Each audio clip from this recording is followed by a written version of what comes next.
Bem-vindo a um capítulo mais do estudo bíblico sobre o santuário. Sou Stephen Haskell, estudioso adventista, e venho sobre a história e a importância do tabernáculo. Espero poder ajudar a compreender e aclarar dúvidas sobre esse tema tão importante. Capítulo 3. A história do santuário. A história do serviço típico, do qual o tabernáculo terrestre era uma representação visível, teve início junto às portas do Jardim do Éden, onde nossos primeiros pais trouxeram suas ofertas e as apresentaram diante do Senhor. Abel demonstrou sua fé no Salvador prometido, trazendo um animal. Ele não apresentou apenas o sangue derramado do sacrifício, mas também apresentou a gordura ao Senhor, demonstrando fé no Salvador e uma disposição de abandonar seu pecado. 1. Antes que o povo de Deus entrasse no Egito, sua adoração era simples. Os patriarcas viviam próximos do Senhor e não precisavam de muitas formas ou cerimônias para ensinar-lhes a grandiosa verdade de que o pecado somente poderia ser expiado mediante a morte daquele que não tinha pecado.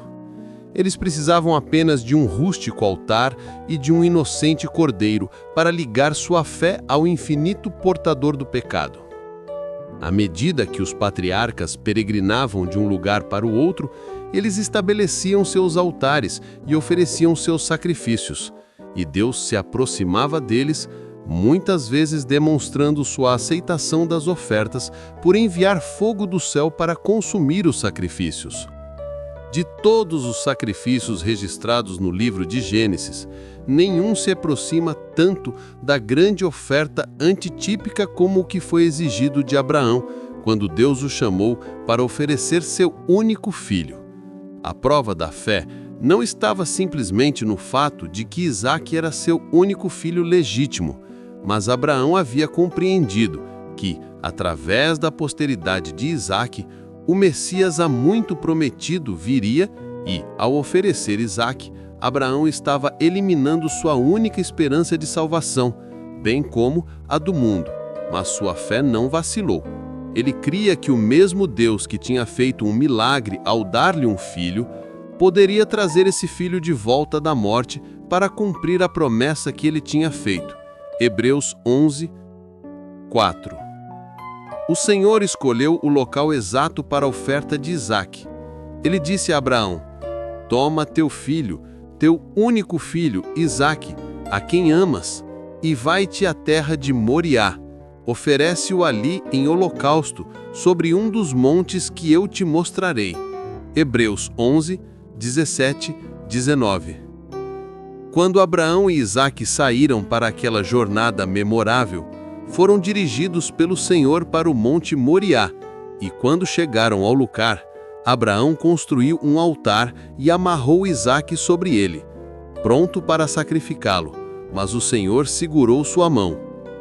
O lugar onde essa lealdade a Deus foi demonstrada foi sempre honrado pelo Senhor depois daquele dia, mas o diabo, assim como o Senhor, vigiava este lugar. Ele sabia que era sagrado para Jeová, porque Deus havia testado a fé do homem a quem honrou, chamando-o de amigo. Gênesis 22, 2.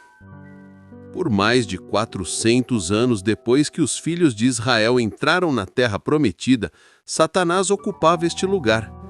Era uma fortaleza do inimigo no meio de Israel, mas finalmente foi capturado por Davi, que o tornou a capital do seu reino.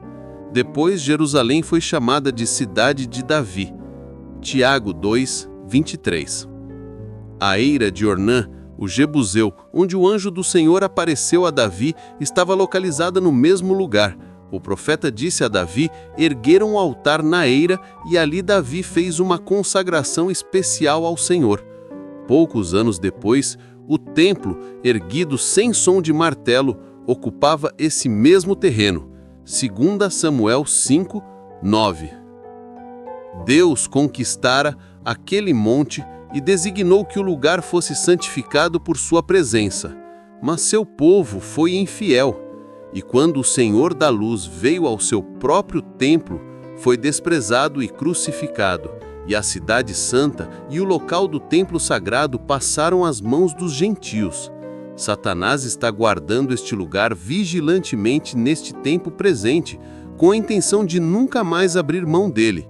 Mas chegará o tempo em que, a despeito de Satanás e de todo o seu exército, o mesmo Salvador que foi rejeitado no seu próprio templo colocará os seus pés sobre o Monte das Oliveiras, 2 Crônicas 3:1. E todo o local da antiga Jerusalém será purificado. Então a nova Jerusalém descerá do céu e pousará sobre aquele local santificado pela consagração do povo escolhido de Deus. O glorioso templo celestial de Deus estará sobre o Monte Sião, Moriá, para nunca mais cair nas mãos do inimigo. Deus diz: Eu estabelecerei o meu santuário no meio deles para sempre. Após breve escoço sobre o tema do Éden perdido ao Éden restaurado, voltaremos ao tempo em que Israel saiu do Egito. Subjugados a uma vida de trabalho incessante e cercados pelas trevas do paganismo, os filhos de Israel perderam de vista o significado dos seus simples sacrifícios. Por causa de sua servidão, eles foram privados dos privilégios de que gozavam os patriarcas, de passar muito tempo em comunhão com Deus e, consequentemente, se aproximaram muito da idolatria egípcia. Quando Deus os tirou do Egito, ele proclamou sua lei no Sinai, e então lhes deu o mesmo sistema de adoração que os patriarcas haviam seguido, mas ele teve que lidar com eles como se fossem crianças.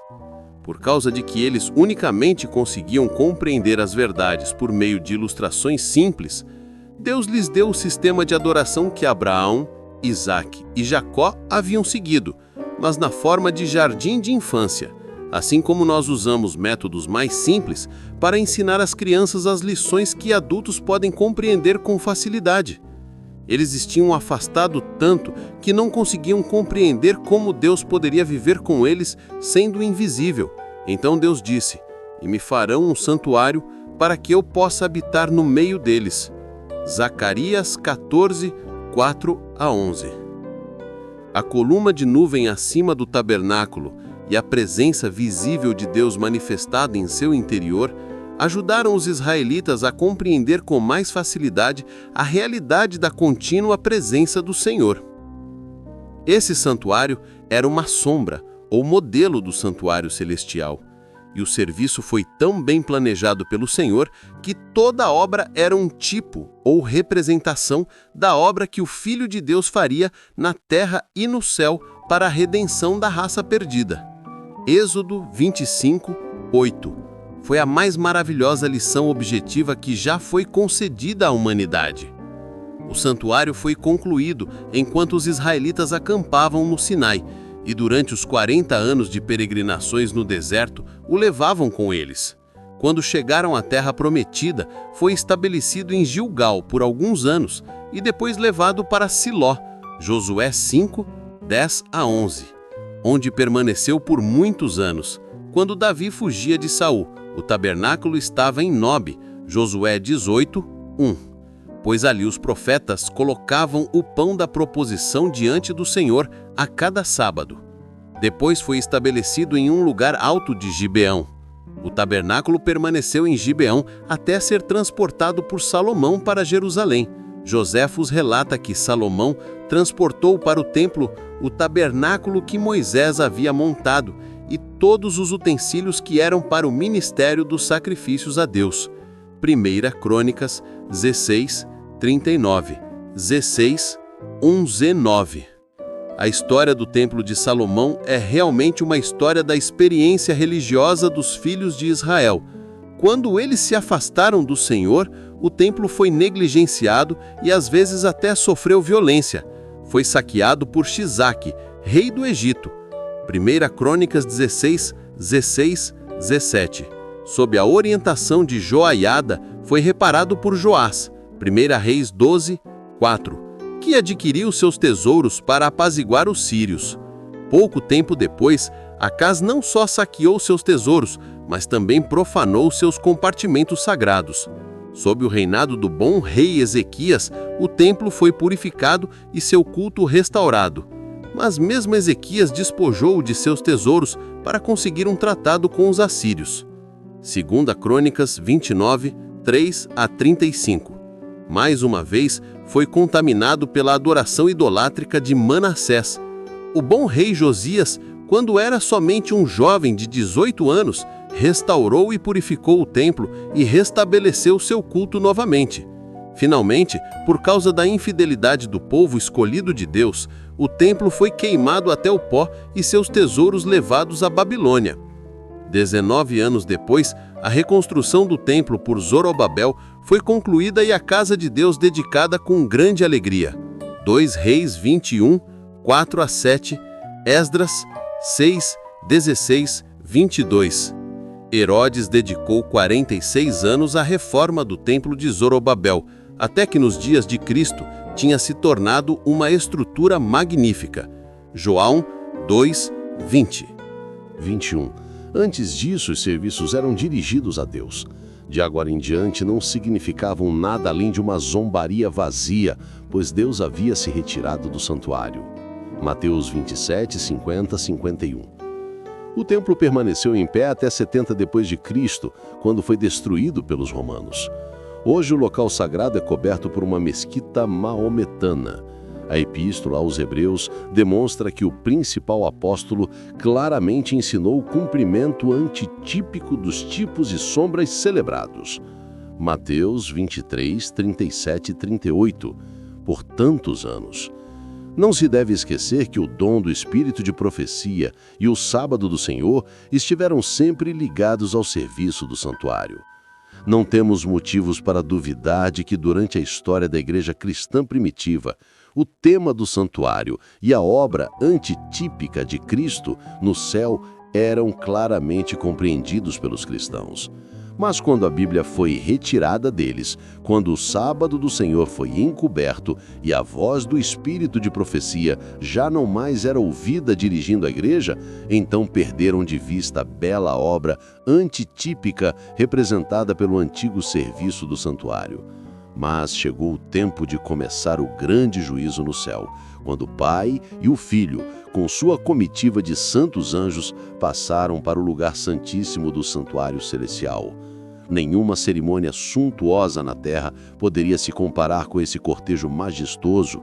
Era plano de Deus que esse evento fosse reconhecido na terra e ele fez com que uma mensagem fosse proclamada aos habitantes da terra, dirigindo sua atenção para a obra do Filho de Deus.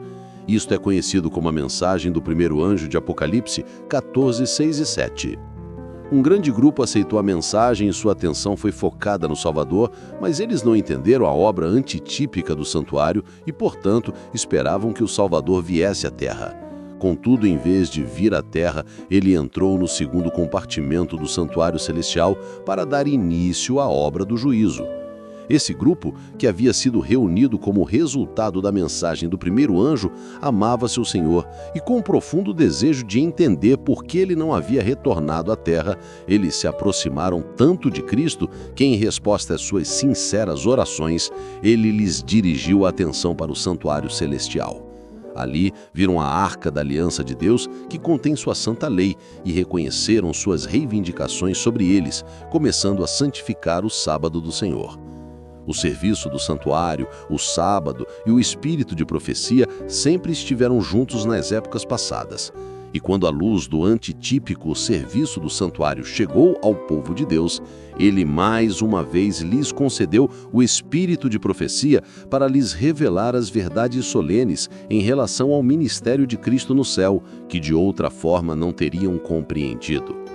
Meu querido, minha querida, você chegou até aqui. Obrigado por a sua preciosa atenção. Agradeço a sua participação. Ela é essencial para que essa mensagem alcance ainda mais pessoas. E é por isso que, se você quiser apoiar esse projeto de forma direta, peço, com um humilde coração, que se inscreva-se no canal e compartilhe com amigos e familiares. Compartilhe também com alguém que precisa ouvir esta lição e juntos possamos criar uma corrente de aprendizagem inquebrantável. Amém. Que Deus abençoe você e a sua família e até o próximo vídeo. Não saia sem contar-nos de onde você está assistindo esse vídeo. Por favor, deixe a sua opinião. Prometo ler e responder a todos. Obrigado por assistir até o final, que Deus vos bendiga enormemente. Amém. Tchau.